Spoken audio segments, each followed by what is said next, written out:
পাঁচটা বাচ্চাকে পেট ভরে খাওয়ানো সহজ কথা না। এগুলো নিজের চোখে না দেখলে, সামনাসামনি না দেখলে আসলে বোঝাই যায় না যে কতখানি কষ্ট করতে হয়। আজকে শপথ হিসেবে দেয়া হচ্ছে বরবটি, গাজর, শসা, কচি ভুট্টা, সেদ্ধ ডিম, আরএস, হার্বস, তারপরে শপথ পাউডার আর হচ্ছে এগ বুট।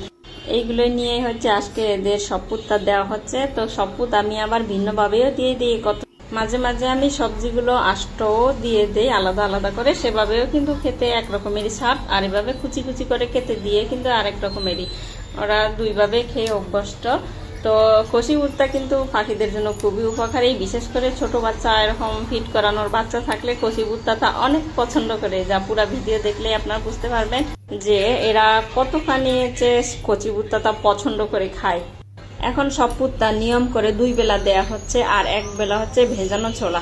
সকালবেলা শপথের সাথে সবজি দেয়া হয়, আর বিকেল বেলা শুধুমাত্র শপথ, ওখানে সবজি দেয়া হয় না, মানে বিকেলে আর সবজি দেই না আর কি। একদম শেষের বাচ্চাটার বয়স 3-4 দিন হয়ে গেলে তখন থেকে নিশ্চিন্তে সব রকমেরই শাক সবজি, ফল, তারপরে ডিমের কুসুম সবকিছুই দেয়া যায়।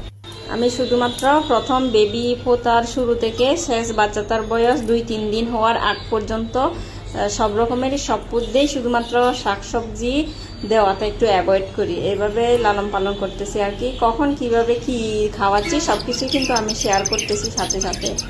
আমার সানি আর পিকাসু এবার ওদের বাচ্চাদেরকে ঠিকমতো খাওয়াচ্ছে, সবগুলো বাচ্চাই ভালো আছে, সবার দোয়ায়। যাই হোক, বাচ্চাদেরকে খাওয়ানোর দৃশ্যগুলো আসলে দেখতে অসাধারণ লাগে। পিকু হচ্ছে সেরকমেরই, সে খুবই দেখতেছে, একদম মনোযোগ দিয়ে দেখে যে কিভাবে কি করে খাওয়ায়। এখন মোটামুটি একদম ছোট বাচ্চাটাও একটু বড় হয়েছে, সেও কিন্তু খাবার খেয়ে আদায় করতে পারতেছে, এখন একটু টেনশন কম হয়ে গেছে। মোটামুটি এখন আর সমস্যা হবে না আশা রাখতেছি। বাকিটা ভাগ্যের উপরে। আর আপনারা সবাই দোয়া করবেন সবগুলো বাচ্চার জন্য ভালো থাকে, সুস্থ থাকে। যখন দেখবেন প্যারেন্টস পাখি তাদের বাচ্চাদেরকে ঠিকমতো খাওয়াচ্ছে, ভালোই টেক কেয়ার করতেছে, তখন মনে হবে যে পাখি লালন পালন করে কিন্তু শান্তি। ঠিক কিনা বলেন তো?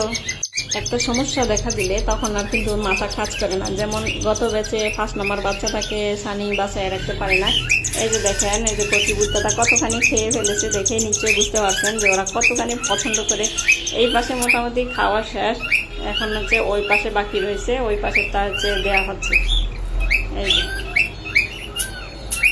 এই সাইজের বাচ্চা থাকলে প্রচুর খাবার দিতে হয়, কারণ 5-5টা বাচ্চাকে ফ্যাট ভরিয়ে দেওয়া সহজ কথা না।